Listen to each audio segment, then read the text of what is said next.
সন্তান কিভাবে হামলা হবে। আজকে সাধারণ মানুষের মাঝে এই জেলাকোটা নিয়ে বিভ্রান্তি ছড়ানো হচ্ছে। আর ঢাকা বিশ্ববিদ্যালয়ের কিছু নারীদেরকে ভুল বুঝিয়ে রাস্তায় নামানো হয়েছে।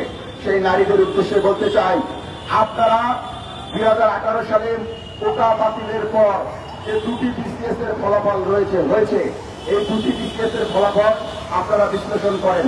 2018 সালের আগের বিসিএস এবং 2018 সালের পরের বিসিএস এর ফলাফল আপনারা বিশ্লেষণ করে দেখেন যে নারীরা কতটুকু কয়টা ক্যাডার পেয়েছে, কয়টা চাকরি পেয়েছে। আজকে আপনারা না বুঝে না শুনে রাস্তায় নামছেন। আজকে নারী কোটা থাকার কারণে আপনারা সচিব পর্যন্ত হতে পেরেছেন। নারী কোটা থাকার কারণে আপনারা বিসিএস এর প্রত্যাশিত ক্যাডার পেয়েছেন। আজকে ঢাকা বিশ্ববিদ্যালয়ের 500-600 নারী আপনারা রাস্তায় নেমে সারা বাংলাদেশের 8 কোটি নারীর ক্ষতি করছেন। নারী কোটা থাকার কারণে আজকে নারীরা তাদের কাঙ্ক্ষিত চাকরি পেয়েছে। আপনারা নারী কোটার বিরোধিতা করছেন। বেগম রোকেয়া বিশ্ববিদ্যালয়ের একটি নারী, চট্টগ্রাম বিশ্ববিদ্যালয়ের নারী, খুলনা বিশ্ববিদ্যালয়ের একটি নারী, এই নারীগুলোর কারণে তারা বিসিএস ক্যাডার হতে পারে। আপনারা তাদের বিরোধিতা করে তাদের বিরুদ্ধে ষড়যন্ত্র করছেন। আপনারা কিছুদিন পরে ওই এলাকায় গেলে এই নারী কোটা বাতিলের কারণে আপনাদেরকে এই মেয়েরাই আপনাদেরকে ধরে সমুচিত জবাব দিবে। আর মেয়েরা বলবে যে আপনারা আমাদের নারী কোটা বাতিল করিয়েছেন, আমাদেরকে চাকরি থেকে বঞ্চিত করেছেন। এই ঢাকা বিশ্ববিদ্যালয়ের নারীদেরকে ওই গ্রাম অঞ্চলের জেলা পর্যায়ের নারীরাই সমুচিত জবাব দিবে। আজকে আমরা দেখতে পাচ্ছি এই জামাত শিবির, স্বাধীনতাবাদী অপশক্তি এই তরুণ প্রজন্মকে ভুল বুঝিয়ে রাস্তায় নামিয়ে কোটাকে বৈষম্য বলে প্রতিষ্ঠিত করার চেষ্টা করছে। কোটা ব্যবস্থা বিশ্বের সকল রাষ্ট্রে রয়েছে। কোটা ব্যবস্থা সমাজে কখনো বৈষম্য তৈরি করে না, এটি বৈষম্য দূর করে সকলের জন্য সমান সুযোগ নিশ্চিত করে।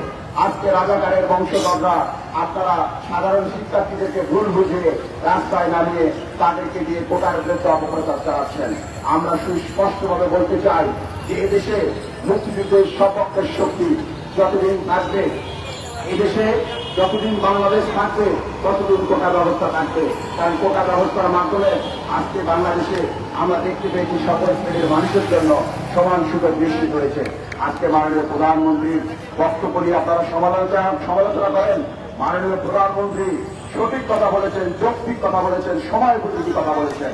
মাননীয় প্রধানমন্ত্রী বলেছেন এই দেশে মুক্তিযোদ্ধাদের সুযোগ সুবিধা আমরা দেব না, তাদেরকে দেব। আমরা নাকি রাজাকারদেরকে দেব?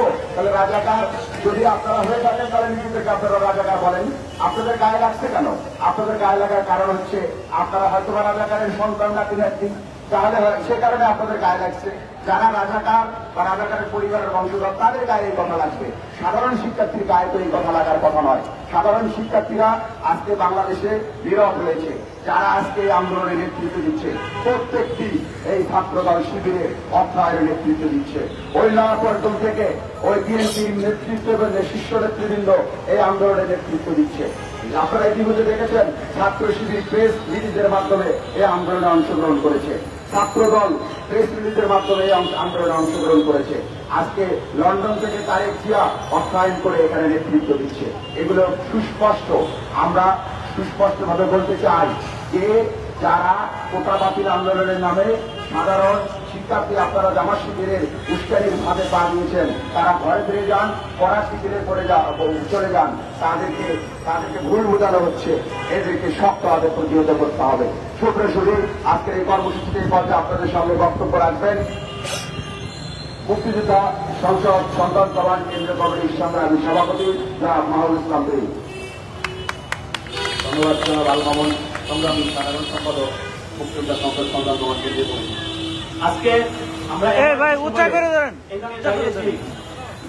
আজকে আপনারা জানেন আমরা এমন একটি সময় এখানে দাঁড়িয়েছি যে গতকালকে রাতে আপনারা দেখেছেন 25শে মার্চের কালো রাত্রির মতো তারা এমন একটি ন্যাক্কারজনক ইতিহাস তৈরি করেছে যে তারা রাজাকার বলে সে খালি পিঠা করে পাটি পিঠা করে তারা রাস্তায় নেমেছে। তারা পরিচয় দিচ্ছে তারা রাজাকারের সন্তান, তারা রাজাকার। এত বড় স্পর্ধা তাদের কিভাবে হয় এটা আমার কাছে কোশ্চেন।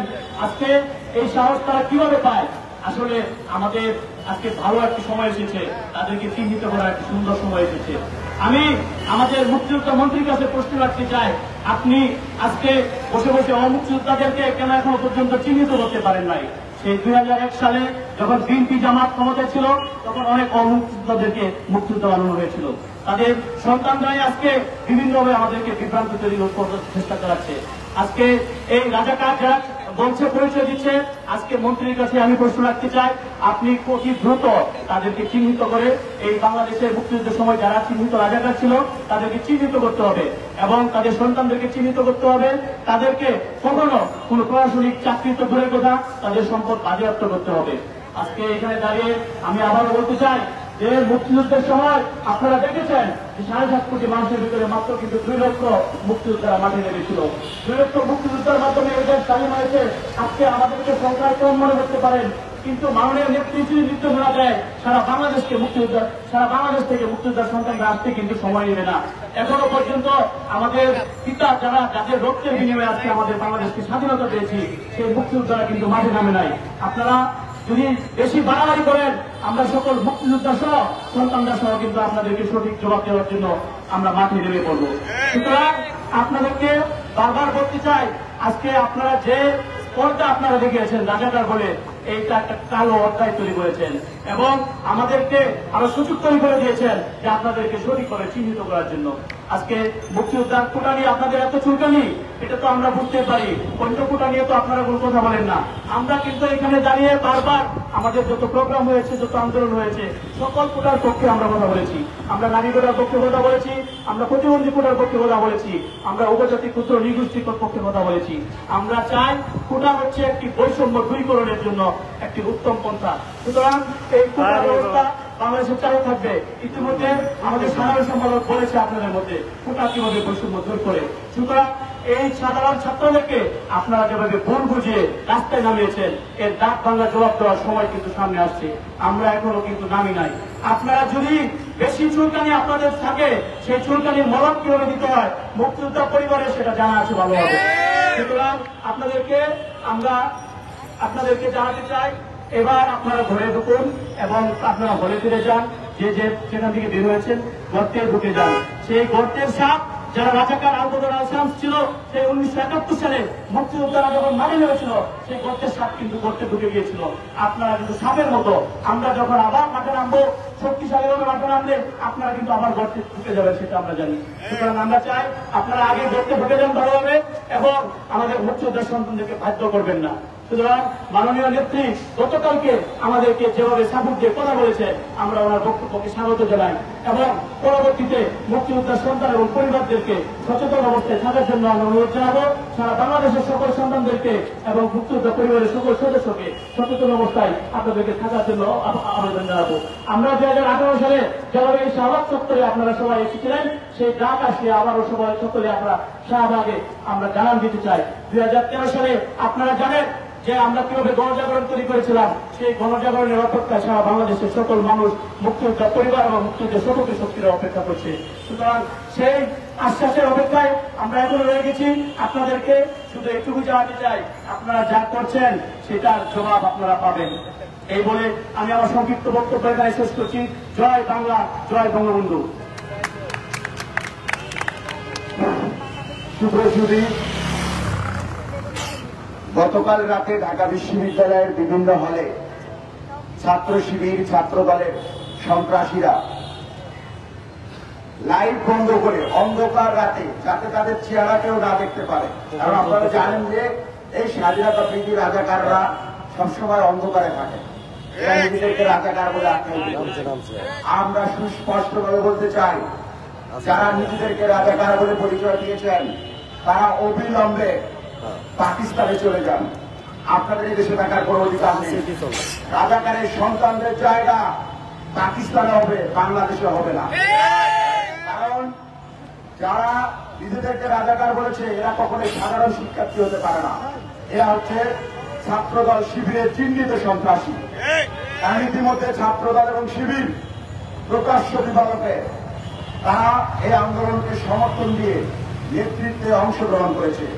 তারেক জিয়া প্রকাশ্য দিবালোকে এই আন্দোলনকে অর্থায়ন করে সে এই আন্দোলনে তার সকল নেতাকর্মীকে অংশগ্রহণ করার জন্য বলেছে। ঢাকা বিশ্ববিদ্যালয়ে আমরা দেখেছি যে যে এখানে হাজার হাজার ছাত্র শিক্ষককে 1971 সালের 25শে মার্চের কালরাত্রে নির্মমভাবে হত্যা করা হয়েছিল। সেই কালো রাত্রিতে শহীদদের কবর এখনো কিন্তু ঢাকা বিশ্ববিদ্যালয়ে রয়েছে। আপনারা সেই শহীদদের কবরের পাশে দাঁড়িয়ে আপনারা বলেছেন যে আমি রাজাকার, আমি রাজাকার, এই ধরনের স্লোগান দিয়েছেন। আমাদের মুক্তিযুদ্ধের শহীদদের আত্মা কষ্ট পেয়েছে।